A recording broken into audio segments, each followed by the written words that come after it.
भगवान भुवन भास्कर उदय होकर आपकी जीवन को नष्ट कर रहे हैं। दिन गया, रात्रि आई, रात्रि गया, अब पता नहीं दिन पूरा हो कि आज का ना हो। सच्ची बात, बड़ा भयावह है ये मृत्यु लोग। ऐसी कल्पनाएं प्लानिंग हो रही कि लगता है अजर अमर हम हैं। आगे से आगे की 7 पीढ़ी सुख भोगते रहे, इतना व्यवस्था कर ले हम। 7 मिनट का भरोसा नहीं कि जिनके लिए हम 7 पीढ़ी की सोच रहे हो 7 मिनट रहेंगे कि नहीं, या जिससे सोच रहे हैं रहेगा कि नहीं। बड़ा भयावह विषय। तुम्हें भय नहीं लग रहा? माया की तरफ से निर्भय हो तो महाभय को प्राप्त हो जाओगे। भजन की तरफ वृत्ति जोड़ो, फिर निर्भय हो तो परमानंद को प्राप्त हो जाओगे। टरी जाती है आयु रात दिन, रसना प्रेम सहित कही हरि हरि हरि। राधा कानन शरण मना परी। मन से और तन से यदि वृंदावन का सेवन करने का सौभाग्य मिला है, तन से तो वृंदावन वास हो ही रहा है, पर मन से भी करो। कैसे होगा? तो बोले रसना हरि हरि, जिह्वा हरि हरि नाम, राधा राधा राधा, कृष्ण कृष्ण कृष्ण, ये रटना प्रारंभ करो। ना हाथ में माला है, ना मन में मंत्र चल रहा है, ना नाम चल रहा है, असंतुष्टता होती। किसके साथ तुम धोखा कर रहे हो? अपने साथ कर रहे हो। आज कोई टोकने वाला है, कल कोई टोकने वाला नहीं मिलेगा, कोई रोकने वाला नहीं मिलेगा। रौन देगी माया। विश्वास कीजिए, लाखों सर झुकाएंगे, लेकिन चूक जाओगे तो कोई तुम्हारा मुंह नहीं देखना चाहेगा। ध्यान रखना, ये संसार है। सही मार्ग पे चलोगे, भगवत भजन करोगे, बिस्तरे सब जग विमल कीरति, साधु संगति ना टरे। नहीं तो ठेका नहीं लिया संसार ने तुम्हें सर झुकाने का। अगर आज सर झुका रहा हो, नाम जप और सही ढंग से नहीं चलोगे, तो कल तुम्हारा कोई चेहरा नहीं देखना चाहेगा। तुम्हारी छवि उठाकर नाली में फेंक दी जाएगी। ये संसार है। होश में। भगवान ने तुम्हें केवल विरक्त मार्ग, भगवत मार्ग दिया है भजन करने के लिए। रात दिन तुम्हारी आयु क्षीण हो रही, कमाई कर लो, जाना है प्रभु के पास। यहां की प्लानिंगें केवल धर्म पूर्ति के लिए सोचो, भगवत प्रसन्नता के लिए सोचो। मान जाओ मेरी बात। नहीं, बहुत बहुत इतिहास साक्षी हैं, बस प्लानिंगें ही चलती रहती। मन की मन में ही रह गई, कुछ कर नहीं पाए, और जो मन में रह गई वो आगे जन्म के विस्तार कर दिया। बड़े महापुरुष कह रहे हैं, टरी जाती है आयु रात दिन, रात दिन चला जा रहा है। काल करे सो आज कर, आज करे सो अब, पल में परलय होएगी, बहुरी करोगे कब। भजन के लिए अरे फिर कर लेंगे, और भोगों के लिए, विषय के लिए, प्रपंच के लिए अभी। उल्टा करो, जब भोगों के लिए मन लालायित हो तो आगे के लिए टाल दो। भजन के लिए अभी अभी अभी, इसी समय से। राधा राधा राधा। गही रही मीत रवि सुता को तट, अपनावेगी कुंवरी कृपा करी। श्री हरिवंश प्रसाद स्वामिनी, दय है उर आनंद विपुल भरी। अरे मित्र, तुम परम पावन यमुना के पुलिन पर आ गए हो तो बैठ करके खूब नाम जप करो, नाम कीर्तन करो, प्रभु की लीला गायन करो, तो कुंवरी किशोरी जी ये देख करके तुम्हें अपना लेंगी। जहां स्वामिनी जी ने अपनाया, तुम्हारे हृदय में आनंद स्रोत खुल जाएगा। हरिवंश प्रसाद से स्वामिनी जी तुम्हें अपने चरणारविंद का परम सुख प्रदान करेंगी। स्वामिनी जी के चरणों से प्रेम रस धारा बहती रहती है। आचार्य प्रसाद से, गुरुदेव प्रसाद से स्वामिनी जी कृपा करेंगी, संबंध का निर्वाह करती हैं। वो आपके हृदय में प्रेम जागृत कर देंगी। निर्दूषित करिवास रसिक जन, सदा संग रमी दृढ़ व्रत यह धरी। निर्दूषित, अगर हमारे अंदर रहनी दूषित रही तो धाम में रहते हुए अंतिम समय यहां शरीर छूटे कल्याण हो जाएगा, पर प्रिया प्रीतम के समीप पहुंचना, उनकी नित्य सेवा में पहुंचना, यह दुर्लभ हो जाएगा। कह रहे कि कृपा से तुम्हें लाडली जी ने वृंदावन धाम का अगर वास दिया है, तो रसिकों का संग भी दिया, तो निर्दूषित वास करो। निर्दूषित, हमसे कोई अपराध न बन जाए, हमसे कोई दोष न बन जाए। वैसे ये व्यवहार शून्य देश है। ये प्रेम मार्ग के पथिकों का है। यहां केवल प्रिया प्रीतम की प्राप्ति का लक्ष्य लेके आया जाता है। यहां केवल प्रिया प्रीतम की प्राप्ति का ही साधन किया जाता है। यहां केवल प्रिया प्रीतम अपने मानने वालों का यह देश है, अन्य कोई वृत्ति ही नहीं। निर्दूषित करिवास और रसिक जन संग सदा, दो बातें। अगर वृंदावन का वास मिला है तो निर्दूषित वास करो, कोई आपसे अपराध न बने, कोई दोष न बने, और सदैव रसिक जनों के संग में रहो, उनकी आज्ञा में रहो। तो ये दृढ़ व्रत क्या करेगा? प्रिया प्रीतम का संग प्रदान कर देगा। यह है साधन। वृंदावन का आश्रय वास स्वीकार किया, रसिक जनों का संग, तो अभंग प्रेम रंग प्रदान करने वाले प्रिया प्रीतम का संग प्राप्त हो जाएगा। वृंदावन हित रूप चिंतवत कुंजनि विचरी प्रेम सो उर्भरी। जहां आपके हृदय में एक बार प्रिया प्रीतम प्रकाशित हुए, ये कुंज निकुंजे इसी दृष्टि से आपको दिखाई देने लगेंगी, नवीन नवीन लीला रस में डूबे रहेंगे। पर निर्दूषित कर वास रसिक जन, रसिक जनों का संग, तो फिर दुष्संग का त्याग, दुष्संग ना होने पावे। कल देवर्षि नारद जी के भक्ति सूत्र में दुष्संगः सर्वथैव त्याज्यः, सर्वथैव त्याज्यः, दुष्संग की पहचान तो कह रहे हैं जो शिष्णोदर परायण है, रसेंद्री के अच्छे अच्छे पदार्थ खाने के लिए जबान ललचाती है, जनेन्द्री भोग के लिए हर समय बावरे बने रहते हैं। शिष्णोदर परायण यद्यशद भी पथि पुनः शिष्णोदर कृतोद्यमैः आस्थितो रमते जंतुस तमो विशति पूर्ववत् सत्यम शौचम दया मौनम बुद्धि श्रीर्यशः क्षमा समो दमो भगश्चेति यत्संगाद्याति संक्षयम् ते स्वशान्तेषु मूढ़ेषु खंडितात्म स्वसाधुषु संगम न कुर्याच्छोच्चेषु योषित क्रीडा मृगेषु च। जो मनुष्य संभोग प्रिय है और रसेंद्री के भोग पदार्थों से प्रियता रखता है, ऐसे नीच पुरुष का संग नहीं करना चाहिए। जो भगवान की भक्ति से रहित है, केवल शिष्ण और उदर परायण है, उनका संग नरकगामी बना देगा। भगवान मना कर रहे हैं। आस्थितो रमते जंतुस्तमो विशति पूर्ववतम। पूर्व में हम अनंत जन्मों में इन्हीं भोगों में फंसे रहे, आज हमें परमार्थ का मार्ग मिला है। यदि हमने कहीं ऐसे पुरुषों का संग कर लिया तो हमारा परमार्थ बिगड़ जाएगा। सत्यम शौचम दया मौनम बुद्धि श्रीर् यशः क्षमा समो दमो भगश्चेति यत् संगाद्याति संशयम। ऐसे दुष्ट संग से हमारे जीवन में सत्य का अभाव हो जाएगा। सत्य बोलना, सत्य मार्ग में चलना, सत्य चिंतन करना छूट जाएगा। पवित्रता नष्ट हो जाएगी, दया की जगह क्रूरता आ जाएगी, मननशीलता जो भगवत चरणारविंद की होनी चाहिए वो विषयों की होने लगेगी। हमारी बुद्धि, लज्जा, स्त्री, ईश्वर, ये सब भागवतिक सद्गुण नष्ट हो जाते हैं।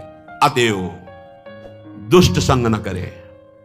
ये जो अशांत चित्त है, मूर्ख है, भगवत विमुख है, नष्ट बुद्धि है, ये जो भोगों के खिलौने बने हुए हैं, ऐसे असाधु पुरुषों का कभी भी साधक संग न करे, नहीं तो नष्ट हो जाएगा। दुष्संग का त्याग प्रत्येक साधक को बड़ी सावधानी पूर्वक करना चाहिए। भगवत प्रेम या मोक्ष पदवी जो भी चाहिए वो तभी मिलेगा जब कुसंग का त्याग हो जाए।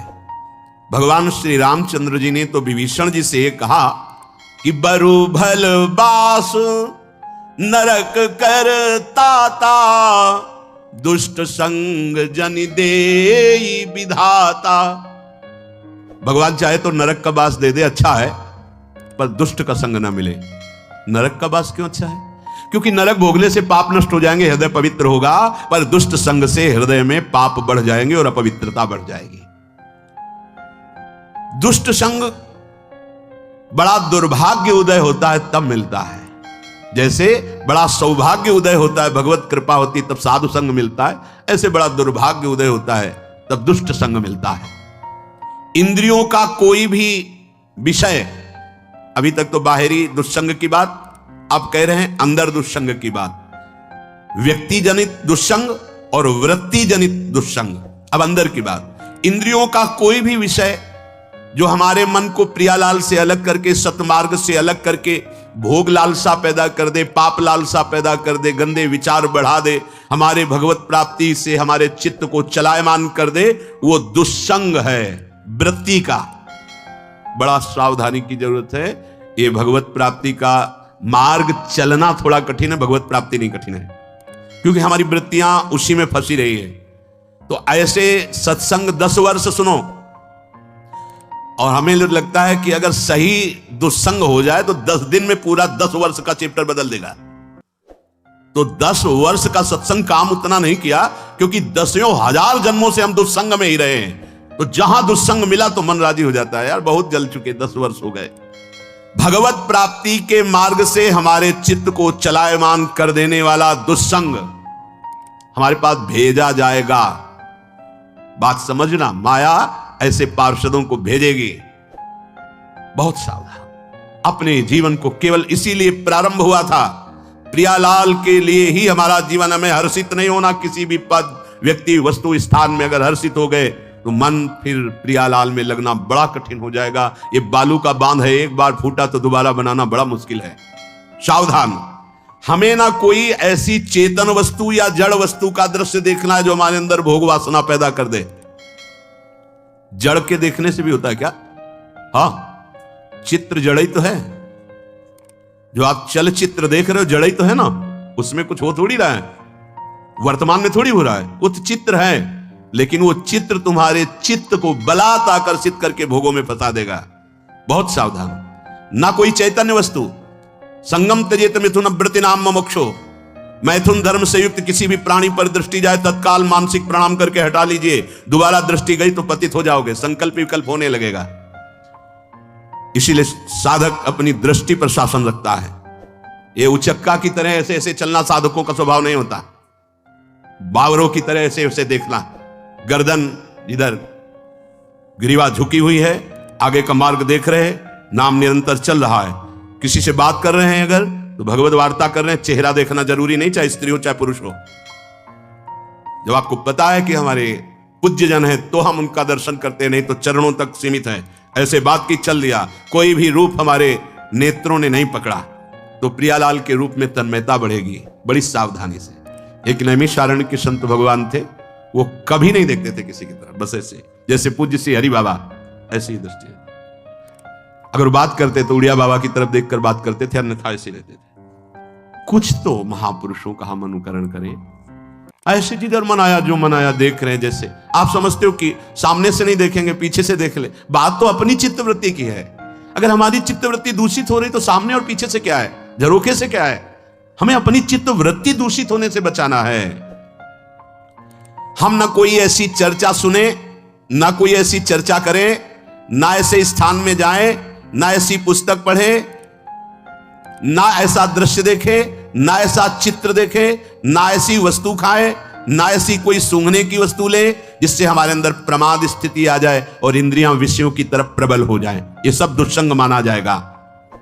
याद रखना चाहिए, अच्छे और बुरे भावों की उत्पत्ति, ये 10 बातें प्रधान होती हैं। आपके अंदर अच्छे भाव आ रहे या बुरे भाव आ रहे तो उनमें ये 10 बातें प्रधान हैं।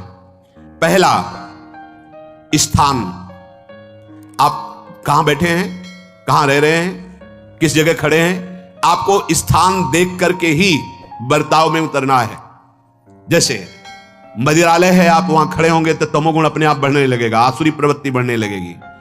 ऐसे ऐसे जिस स्थान पर खड़े होने से, देखने से, बात करने से हमारी वृत्ति बिगड़ रही, उस स्थान का तत्काल त्याग कर देना चाहिए, वहां से हट जाना चाहिए। पहला है स्थान। जैसे सत्संग, यमुना जी का एकांतिक पावन तट, किसी लता के नीचे, किसी संत भगवान के सानिध्य में, अब हमारा ये स्थान भजन वृत्ति बढ़ाएगा। उस व्यक्ति का घर जिसके पास जाने से वासनाएं बढ़ रही, उस स्थान में जहां दृश्य देखने से हमारे अंदर गंदी बातें आ रही। पहला है स्थान। दूसरा है अन्न। बहुत बड़ा प्रभाव अन्न का होता है। अगर अधर्म के द्वारा कमाया हुआ अन्न है तो बुद्धि अधर्म में ही लगेगी।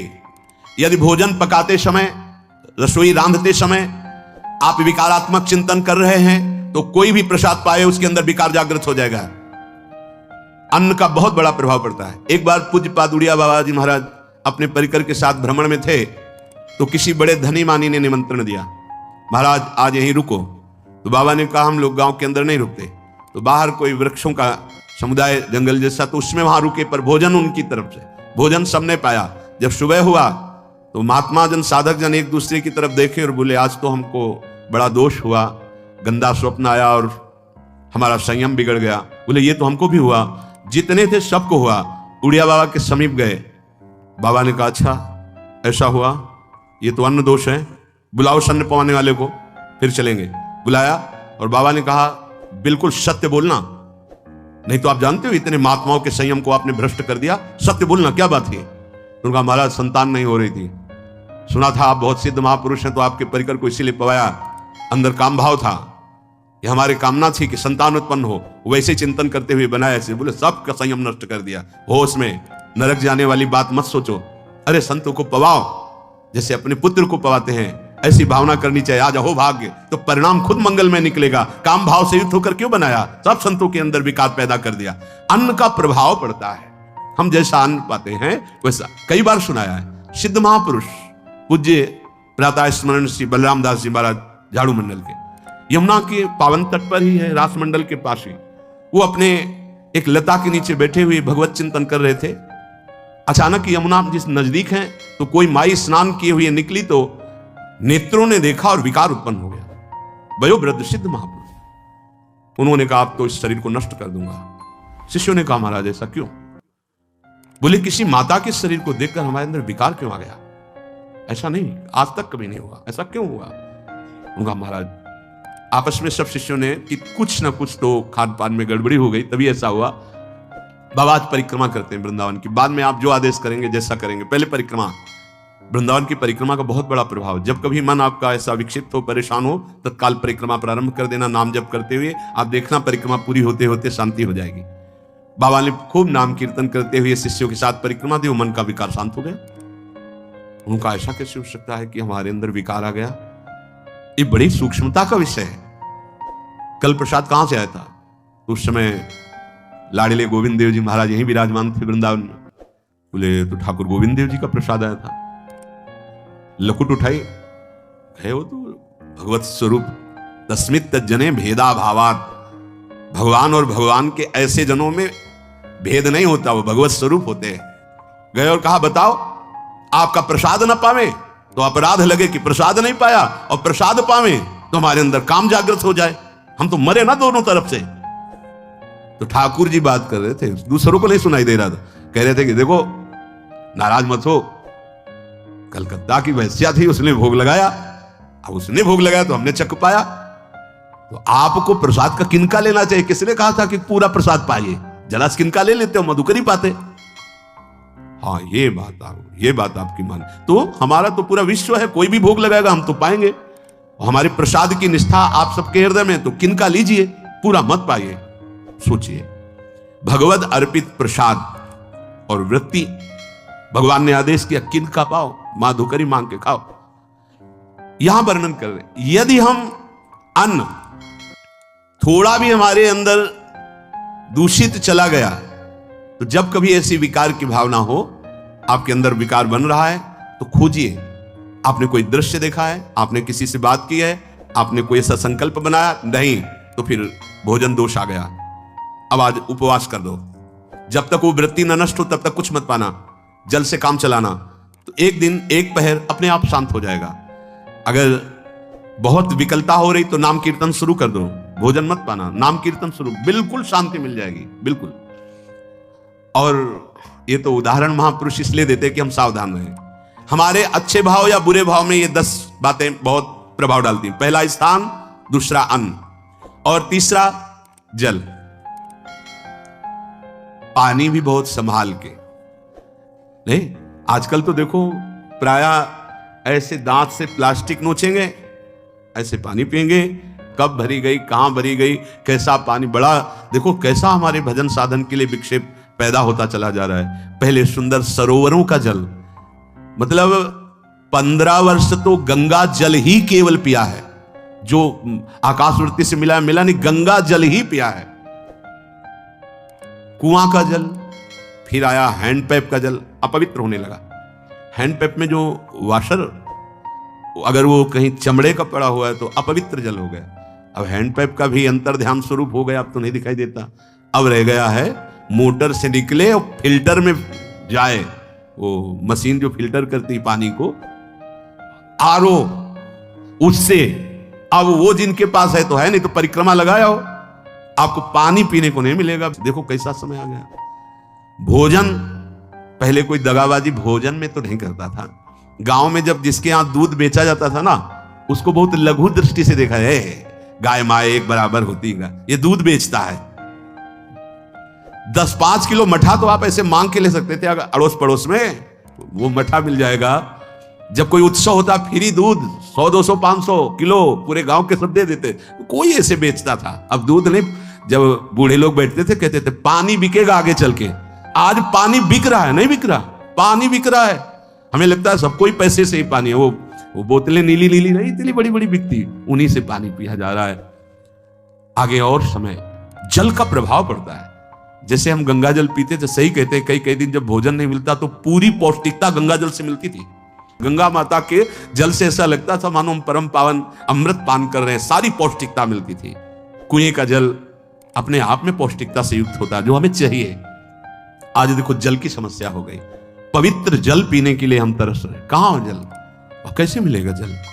या तो आप पैसे वाले हो तो आप खरीद करके पीजिए, नहीं तो अब वो जल नहीं रह गया कि कुएं से निकाला पी लिया या सरोवर से पी लिया, या कैसा दुर्भाग्य है। जल का बहुत बड़ा योग है साधना में। जैसे स्थान का तो परम पावन वृंदावन धाम, अन्न का तो अब हम भगवत प्रसाद पाते हैं। तो जल का बहुत बड़ा योग है। आज दूषित होता चला जा रहा है, क्योंकि अब हाथ की बात नहीं रह गई है कि आप सुंदर कुआं से जल लें या सरोवर से जल लें या आप नदी से जल लें। स्वामी जी के लिए लिखा हुआ है कि रोज यमुना स्नान और रोज यमुना जल ही पान। हमारे वृंदावन के समस्त भगवत स्वरूपों का स्नान यमुना जल से ही होता था, हो रहा है और होता ही रहेगा। बिहारी जी के लिए आज भी कलश में भरकर यमुना जल ही जाता है। वो कपड़ा से ऐसे ढक के जब हम 2 बजे परिक्रमा देते थे तो एक महाभागवत है, वो किसी को छूते नहीं, दूर से कहते छूना मत, बिहारी जी के लिए जल जा रहा है, स्नान के लिए बिहारी जी का। फिर चौथा है आपका परिकर, जहां पर रह रहे हैं वो समुदाय, चाहे परिवार हो या आप समुदाय, वो कैसा है, रजोगुणी है, तमोगुणी है, सतोगुणी है या त्रिगुणातीत भागवतिक है, उसका प्रभाव पड़ेगा। 5वां है आपका पड़ोस, आसपास वाले घर, जैसा है वैसा प्रभाव पड़ेगा आपके ऊपर। पड़ोस निंदनीय है तो बंधन से युक्त होना पड़ेगा। लंका के पड़ोस में रहने के कारण अगाध महिमा वाले समुद्र को बांध दिया गया। रघुनाथ जी ने पुल बांधा और दंड देने के लिए तैयार हो गए थे सरकार, अग्निबाण संधान कर लिया था, पड़ोस के कारण ही तो ना, पड़ोसी रावण था। इसीलिए आस पड़ोस का बड़ा प्रभाव पड़ता है। फिर अगला है दृश्य, इस पे बहुत सावधानी की जरूरत है। ये मोबाइल भगवान चल गए हैं, बहुत विस्तार से चल गए हैं। अब कोई छोटा मोबाइल रखना नहीं चाहता, सब वो स्क्रीन वाला रखना चाहते, टच मोबाइल। दृश्य से बचो, बच्चों, जवानों, बूढ़ों, सबकी वृत्ति जो माया आकर्षित करती, जो दृश्य हम देखने के लिए अंदर से उल्लसित है, वो मोबाइल में सब है, चाहे भागवतिक और चाहे सांसारिक। तो भाई देख लो, गुण दोष में संसार है। अगर आप दोष ग्रहण करना चाहते हो तो दोष ले लो, गुण तो गुण। बहुत बहुत खतरनाक विषय है और बहुत लाभदायक विषय है। किसी संत की वाणी एक बार समझ में नहीं आई, अगर हम 10 बार सुने तो समझ में आ जाएगी, ये लाभदायक है। कभी कोई किसी से बात करनी, पहले जाए तो पोस्ट कार्ड चलते थे, एक कार्ड, वो 15 पैसे का इतना बड़ा वाला आता था, 25 पैसे का बंद वाला लिफाफे में आता था, नीले नीले कागज का 15 पैसे वाला कार्ड, उसमें चिट्ठी जाती थी महीनों में। कभी यहां 1 मिनट में अमेरिका से बात कर लो, कितनी बढ़िया बात हो गई। उसका दुरुपयोग ना करो। अब हमारी इतनी चंचल वृत्ति है कि दुरुपयोग करने के लिए उत्साह बढ़ जाता है। बोले अब सब काम हो गया है, अब एकांत सेवन कर रहे हैं, अंदर से सिटकिनी बंद और मोबाइल भगवान का संग शुरू। 2-4 मिनट सत्संग और अच्छे दृश्य देखे, फिर बगले में वहां सब होता है कि आप बस उसको ऑन कीजिए, फिर जो मनोरंजन शुरू होता है, फिर उपासक मिटिया मेट हो जाता है। ये बहुत सावधानी की बात कह रहे हैं। वैसे हमें लगता है यदि आप कोई बड़े कार्य वाले ना हो तो छोटा मोबाइल रखे तो अच्छा रहता है। तो इसलिए ये एक ऐसा कलयुग भगवान ने रचा है कि बचा पाना बड़ा मुश्किल है। इससे वृत्ति को बचाओ, जो बचा ले गया वो आगे साधना कर सकता है। बहुत सावधान बच्चों। हमें लगता है यदि आपका मन चंचल हो, आपके शासन में ना हो, तो स्क्रीन वाला मोबाइल अपने माता पिता को दे देना चाहिए। और हम कहते हैं रखो, छोटा वाला रखो, कभी कोई आपत्ति विपत्ति या सूचना देनी हो, बढ़िया काम करता है। जरूरी नहीं है इतना बड़ा लेके चलना। हाँ, अगर आपको बहुत राजकीय विभाग के कार्य हैं तो बात अलग है कि कौन सी सामान कहाँ कैसे, तो वहां से वीडियो भेज रहा है, वो चेक कर रहा है, यस हाँ ठीक है अब चलाओ। अपने को क्या काम है? सत्संग अगर सुनना है तो सत्संग सुनने के अलग यंत्र आते हैं, चला दो उसमें। वो इतनी बड़ी लगती है, उसमें चिप, पेन ड्राइव ऐसे लगा दो और सत्संग सुनो। जरूरी वो दृश्य वाला रखो। यहां कहने दृश्य, अगर गलत दृश्य देखा तो बावरे बन जाओगे, और अच्छा दृश्य देखा तो भगवान के मार्ग के पथिक बनोगे। तो देखो, अच्छे दृश्य में भी दोष दर्शन की वृत्ति की गुंजाइश है। जैसे कोई लीला हो रही है, लीला के पात्र, जैसे हमारे ब्रजमंडल में रास लीला होती थी, ऐसे 12 वर्ष 13 वर्ष के लीला पात्र, सब नव किशोर, जहां भाव ही बने रोते रहो। अब वहां बड़े बड़े लीला पात्र हैं, अगर हमारी भावना शासन में नहीं है तो वहां हम अंग प्रत्यंग के दर्शन से हमारी हाव भाव वहां जो हो रहा है उससे हमारी वृत्तियां बिगड़ जाएं। जब छोटे छोटे लाडली लाल परस्पर खेलते हैं तो केवल आशीर्वाद देने को, रोने का मन होता है। अगर आप लीला भी देख रहे हैं तो बहुत सावधानी की जरूरत है, क्योंकि वो चिदानंद शरीर नहीं है, पंच भौतिक शरीर। हमारी दृष्टि पंचभूत में लगी हुई है। नाम जप करो, लीला गायन करो, फिर देखो जो लीला, अरे यही जीवन का परम सुख मिलेगा। सच्ची मान लीजिए। बस हम बार बार ये कहते हैं, मोबाइल का सदुपयोग कीजिए, दुरुपयोग नहीं। मोबाइल बुरा नहीं, उसका प्रयोग बुरा है। दृश्य और साहित्य, वैसे ही मनोवृत्तियां फिसलने वाली हैं, और जब ये आ गया कि फिसलाने में कितना लाभ है तो हानि। ऐसा कोई साहित्य और आलोचना, ऐसी कोई वार्ता न करे जिससे हमारे अंदर गंदे भाव आवे। यदि अच्छी चर्चा करते हैं तो अच्छे भाव आते हैं। देखो, अभी ऐसी कोई भावुक चर्चा होने लगे तो सबका हृदय द्रवित हो जाएगा, और गंदी चर्चा हो तो हमारा हृदय विकार युक्त हो जाएगा। और कार्य, आप जो कार्य करते हैं उसका प्रभाव आपके मन के ऊपर पड़ता है। और उपासना, आप उपासना भोगों की करते हैं या योग की करते हैं, ये 10 से भाव बनते हैं और 10 से भाव बिगड़ते हैं। स्थान, अन्न, जल, परिवार, अड़ोस पड़ोस, दृश्य, साहित्य, आलोचना, आजीविका का कार्य और उपासना। यदि ये भागवती हुए तो आपके अंदर भगवत भाव बढ़ेगा, और यदि ये रजोगुणी तमोगुणी हुए तो आपके अंदर आसुरी भाव बढ़ेगा। इन 10 से सावधानी पूर्वक व्यवहार होना चाहिए। जैसे आस पड़ोस में है तो बड़ी सुविधा है, यहां कोई किसी से मतलब नहीं रखता, बगल वाला कौन है ना, किसी से मतलब, ये बढ़िया है। ज्यादातर गांव में होता है। अपने यहां ये अच्छा है कि जैसे आप अपने कमरे में गए, किसी से कोई मतलब नहीं, वैसे ऐसा ही जीवन रखना चाहिए।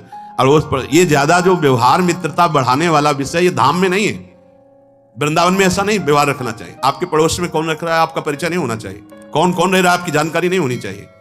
नजर नीची की, अपने कुटिया में गए, अपने ठाकुर जी से मतलब, अपने भजन से मतलब, ना पड़ोसी को कुछ देना चाहिए ना लेना चाहिए। बात समझ लेना। जैसे आज उत्सव है, उनको हम बुलाते हैं, वो हमारे यहाँ, ये व्यवहार यहाँ नहीं है। बनवासी हो, ठाकुर का भोग लगाया, अगर आपको बांटना है तो बाहर निकलो, आधा किलोमीटर दूर ऐसी जगह बांटो जो तुम्हें राधे श्याम दोबारा ना बोले। फिर वो तुम्हें बुलाएगा, फिर वो बैठेगा, फिर प्रपंच की बातें होंगी, निंदा स्तुति की होंगी, फिर बड़ी संगोष्ठी होती है, पता चलता है। क्या फायदा ऐसे जीवन से? आप बनवासी हो, समय एकांत में दीजिए, अपनी कुटिया में बैठिए, नाम जप कीजिए, निकलिए, सत्संग सुनिए, ठाकुर दर्शन कीजिए, परिक्रमा कीजिए, फिर अपनी कुटिया में। ज्यादा व्यवहार में नहीं उतरना चाहिए। ये बनवास है, वृंदावनवास।